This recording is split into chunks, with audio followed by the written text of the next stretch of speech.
কৰিছে ৰঙালী বিহু। এই ৰঙালী বিহুক লৈ ৰাজ্যজুৰি উখল মাখল পৰিৱেশ।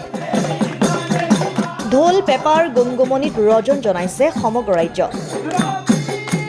বহাগৰ প্ৰথম দিনা ৰঙিয়াৰ অন্নপূৰ্ণা সঞ্চয় সমিতি আঞ্চলিক বিহু হুঁচৰি দলে ৰঙিয়াৰ বিভিন্ন ঠাইত প্ৰদৰ্শন কৰে বিহু হুঁচৰি। উল্লেখ্য যে অন্নপূৰ্ণা সঞ্চয় সমিতি বিহু হুঁচৰি দলে বিগত 10 দশক ধৰি এইদৰে উদযাপন কৰি আহিছে হেঁপাহৰ বিহুটি।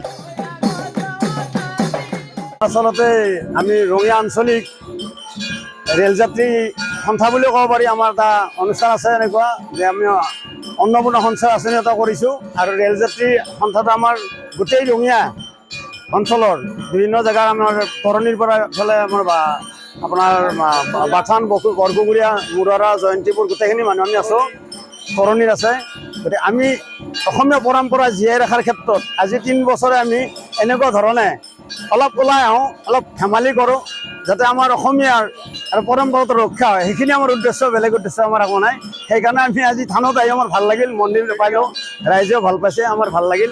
ভৱিষ্যতে যাতে আমি এনেকৈ দলটো জীয়াই ৰাখিব পাৰোঁ, তলৰ চামে যাতে বুজি পায় যে পৰম্পৰা জীয়াই ৰাখে, সেইটো আমাৰ উদ্দেশ্য, বেলেগ কথা একো নাই। শ্ৰদ্ধা জানিব জৰিয়তে আমি আমাৰ অন্নপূৰ্ণা সঞ্চয় সমিতিৰ এই আঞ্চলিক বিহু হুঁচৰি দলৰ তৰফৰ পৰা এই বুঢ়াগাঁও থানত উপস্থিত হোৱা সমূহ ৰাইজক ৰঙালী বিহুৰ ওলাগ জনাইছোঁ আৰু সকলোৰে এই নতুন বছৰত প্ৰভু ভগৱন্তই সকলোকে সুস্বাস্থ্য আৰু দীৰ্ঘায়ু কামনা কৰক।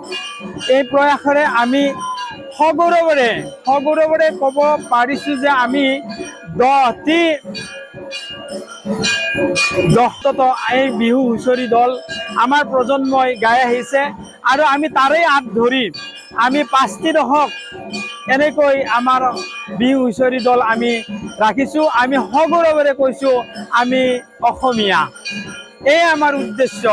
আচলতে একতাৰ দলেৰে আমি সকলোৱে বান্ধ খোৱাৰ নিমিত্তে এই বিহু হুঁচৰি দলটি বৰপুকুৰীয়া, দুধতীয়া, নিতেৰী, ৰঙিয়া, তৰণী আদি কৰি আমাৰ সমস্ত ট্ৰেইন যাত্ৰীসকলে এই বিহুটিক জীয়াই ৰখাৰ কাৰণে, এই অসমীয়া জাতিৰ গৌৰৱক কঢ়িয়াই নিয়াৰ কাৰণে আমি আচলতে এনেকৈ হুঁচৰি গাইছোঁ, ফূৰ্তি কৰিছোঁ আৰু সমূহ অসমবাসীক আমি ৰঙালী বিহুৰ ওলাগ জনাইছোঁ। ধন্যবাদ।